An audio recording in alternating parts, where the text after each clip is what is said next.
Hola, muy buenas tardes, amables televidentes, amigos de Pacífico Noticias. Para la entrevista de hoy, que hacemos desde la capital de la República, desde Bogotá, hemos invitado a un intelectual bogotano, al profesor Luis Ignacio Sandoval. Él es columnista del periódico El Espectador, ha sido profesor universitario y preside Red de Paz, una red de académicos que promueve la paz y lucha contra la guerra. Él fue el encargado de presentar un saludo supremamente interesante al Congreso Fundacional del Partido Político de las FARC. Muy buenas tardes, profesor Luis Ignacio, gracias por acompañarnos en Pacífico Noticias. Buenas, Luis Alfonso, me alegra tenerlo aquí en esta casa. Bueno, cuéntenos en primer lugar acerca de ese saludo, del contenido de ese saludo que fue muy bien recibido en este Congreso. Bueno, como usted ya lo dijo, nosotros somos una red de iniciativas por la paz que agrupa grupos en cerca de 300 municipios en Colombia que han venido desde hace 25 años, después de la Constitución del 91, hemos venido sosteniendo la idea, la validez, la necesidad de la salida política del conflicto interno armado. Eso es Red de Paz, ¿no? Somos grupos, mesas, nodos, algunas ONGs en las regiones, por supuesto sí algunos académicos también, pero es más gente activa que desarrolla una acción colectiva. Somos parte de lo que se llama en Colombia, o de lo que se tiene percibido en Colombia como Movimiento Social por la Paz, que es muy grande, muy plural, usted lo conoce perfectamente. ¿Cómo fue ese saludo? ¿Cómo surge ese texto tan efusivo que ustedes presentaron? Bueno, entonces ese saludo pues es una cosa elemental en el sentido de que nosotros esperamos siempre que las FARC y el Ejército de Liberación Nacional, que no entraron al acuerdo de la Constitución del 91, el pacto social, político, constitucional del 91, pues las FARC y el ELN se quedaron por fuera. Estuvo el M-19. El M-19, el Quintil-LAM, el PRT, el EPL, el EPL, la mayor parte del EPL. Bueno, 9 grupos entraron en ese momento. Después la corriente de Renovación Socialista. Bueno, en fin, ellos se vincularon a ese pacto constitucional. Quedaban por fuera las guerrillas mayores. Y todo el trabajo que se ha hecho en este tiempo, 20 y pico de años, casi un cuarto de siglo, es para que se diera la salida política. Nosotros fuimos muy enfáticos de no compartir la estrategia que se estableció sobre todo en el gobierno de la seguridad democrática de Álvaro Uribe, de que había que exterminar al contrincante político. Nosotros esa idea no la compartimos, siempre sostuvimos que había un conflicto político interno y que era necesario superarlo mediante el diálogo, mediante la negociación, es decir, la salida política.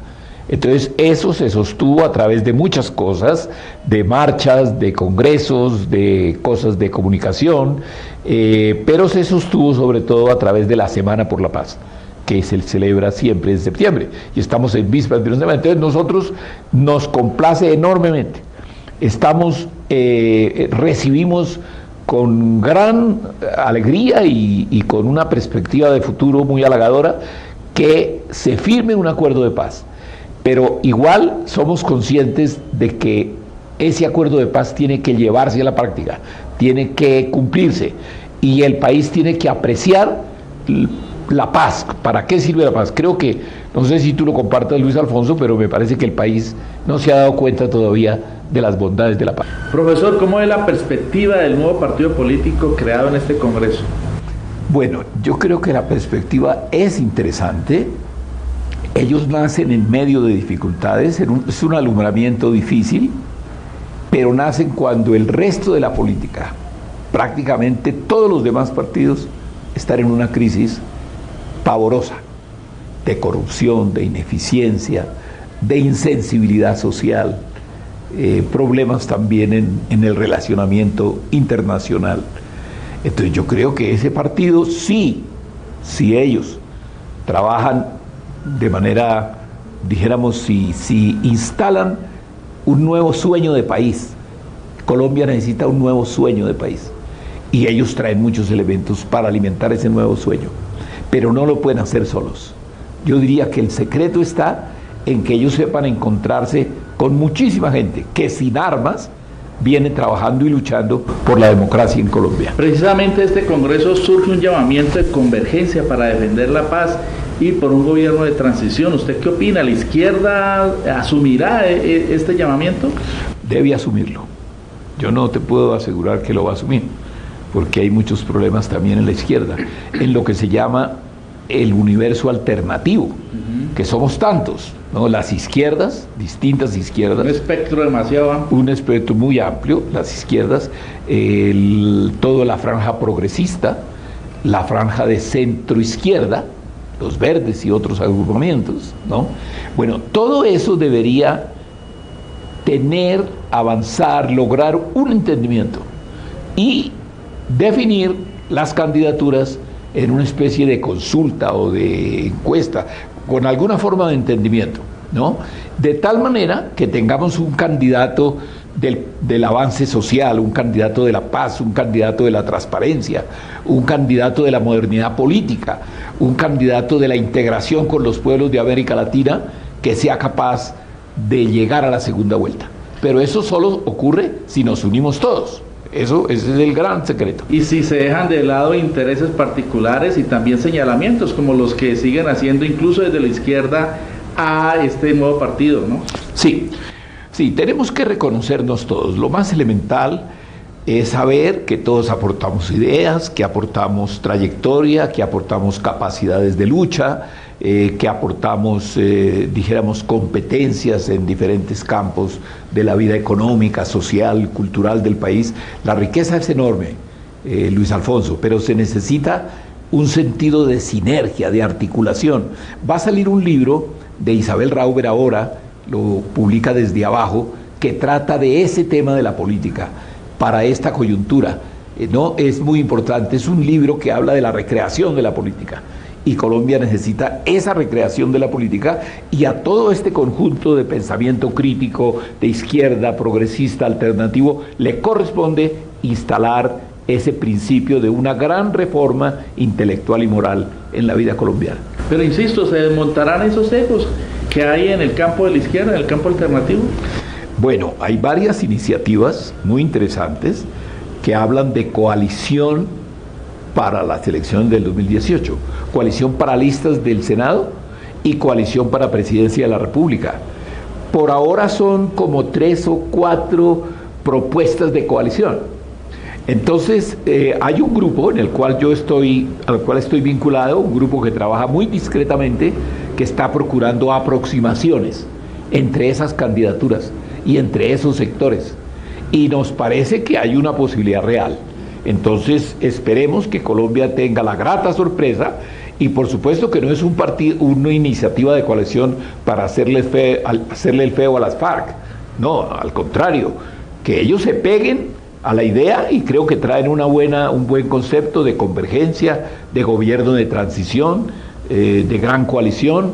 Entonces pues ellos van a contribuir, no digo que vayan a estar en la primera línea, eso no, ellos hay que dejar que se instalen en la vida del país, pero van a contribuir. Yo creo que comenzaron bien en su Congreso. Y van a tener ya candidatos a Senado y Cámara para las elecciones de 2018, lo decidieron en el Congreso Constitutivo del partido. Sí, van a tener candidatos porque ellos tienen 5 senadores y 5 representantes a la Cámara que están acogidos en el acuerdo, se desprenden del acuerdo.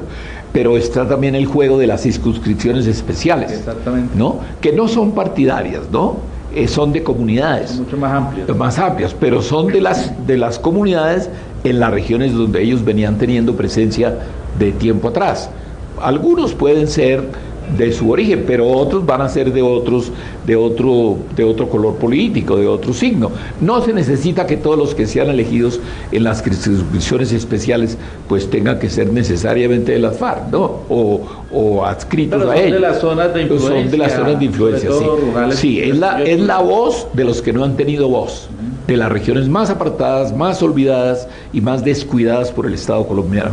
Yo veo con esperanza, Luis Alfonso, que la política se renueve y que comenzamos. Por eso yo en mi columna de esta semana yo digo, el país no se está deshaciendo, el país se está rehaciendo. ¿No?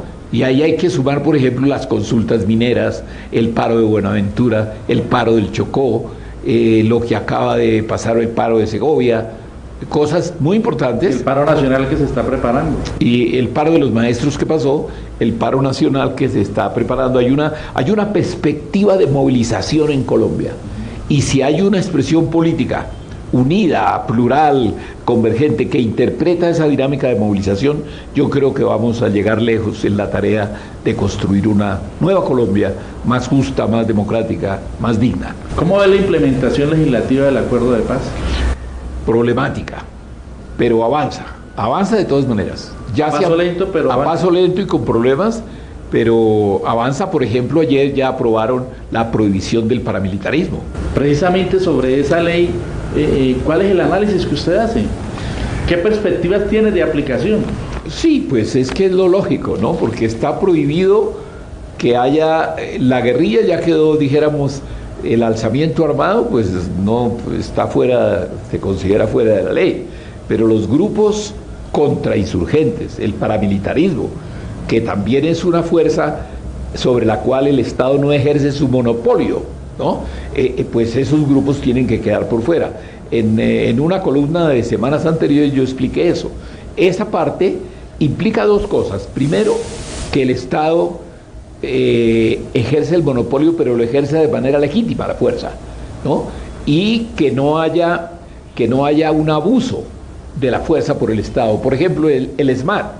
El ESMAD está haciendo una fuerza que abusa, desmedida, que entonces el Estado tiene que quedar con el monopolio de la fuerza, pero usar la fuerza de manera razonable, legítima, democrática, ponderada, ¿no? Y sobre todo respetar la protesta social. Por eso es tan preocupante lo que está ocurriendo de las muertes de los dirigentes sociales, porque eso tiene que ver con que el Estado no controla a grupos que están al margen de la ley, grupos que conspiran contra el ejercicio de las libertades públicas, libertades políticas, libertades sociales. Ese es el problema que yo veo mayor hoy en el desarrollo de un país en paz, en el avance de la paz en el país, es el asesinato de los dirigentes y de los excombatientes también. Eso hay que solucionarlo, y el día 26 de septiembre va a haber una gran cumbre humanitaria, se llama cumbre humanitaria, para discutir, para cohesionar fuerzas sociales y políticas del país y cohesionar fuerzas de la comunidad internacional y tener un diálogo de compromiso de los poderes públicos con acabar con el paramilitarismo y dar garantías a las luchas sociales. Finalmente, profesor, se acerca la visita del Papa y paralelamente se va a celebrar la Semana de la Paz, en la que está comprometida Red de Paz. Cuéntenos cuál es su opinión sobre qué incidencia tendrá la visita del Papa y cómo se va a desarrollar esa Semana por la Paz de Red de Paz. Bueno, el Papa viene a Colombia cuando ya se firmó un acuerdo de paz y se avanza hacia otro acuerdo de paz. Él escogió este momento porque es el momento de que la paz llegue a un estadio superior. El estadio superior de la paz es el de la reconciliación. Entonces el Papa viene a hablar de reconciliación, pero naturalmente el efecto, el buen resultado de la palabra y del mensaje del Papa, que lo valoramos y lo apreciamos inmensamente, es la capacidad de la sociedad. Si no hay capacidades en la sociedad, nadie nos va a hacer el milagro de la reconciliación. Entonces, lo bonito y lo útil y lo que va a ser alentador es de que el Papa va a tratar de disponer los espíritus, la mentalidad de unos y de otros, de todos los que han estado en este proceso tan complejo de la vida colombiana, para que se aproximen y los que han sido enemigos pues transiten a una condición de amistad y de cooperación. Es un trabajo difícil, Luis Alfonso, porque implica una transformación cultural, ¿no? La expresión que yo he utilizado en algunos momentos es transitar de relaciones depredadoras a relaciones estéticas, que somos constructores unos de otros en la vida democrática. Entonces, el Papa nos va a ayudar, yo creo que sí. Para eso va a haber movilización, va a haber actos en Villavicencio sobre todo. Todas estas iniciativas de paz, estamos organizando una marcha muy importante y estamos organizando un mensaje y un documento que se le va a entregar por parte del presidente de la Conferencia Episcopal directamente al Papa como documento de origen de los movimientos sociales. Y se espera también que esta visita sirva para que se desarrolle aún más el proceso de diálogo con el ELN. Sobre todo el tema del cese bilateral de fuego. Eso, el país recibiría un alivio muy grande de que ese proceso de diálogo en Quito se desarrolle no en condiciones de confrontación, en medio de los tiros y de los bombazos y de la voladura del oleoducto, sino que se desarrolle en condiciones en que baja el nivel del enfrentamiento y bueno, dialogan para buscarle fin al enfrentamiento, pero no están agrediendo, no están lesionando a la sociedad, ni las fuerzas insurgentes, ni las fuerzas del Estado, ni los actores paramilitares. Chocó es un ejemplo de las lesiones que están teniendo las comunidades. Entonces necesitamos que eso se suspenda. Ojalá, estamos trabajando en eso, estamos apoyando esa idea de que haya cese bilateral de fuego y de hostilidades en la medida y en la forma en que las partes lo acuerden, ¿no? Y en eso está contribuyendo mucho la comunidad internacional también. Muchas gracias, profesor, por acompañarnos esta tarde en Pacífico Noticias. Con mucho gusto, Luis Alfonso.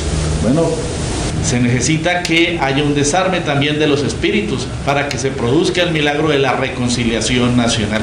Vamos a un corte de mensajes y volvemos con más información aquí en Pacífico Noticias.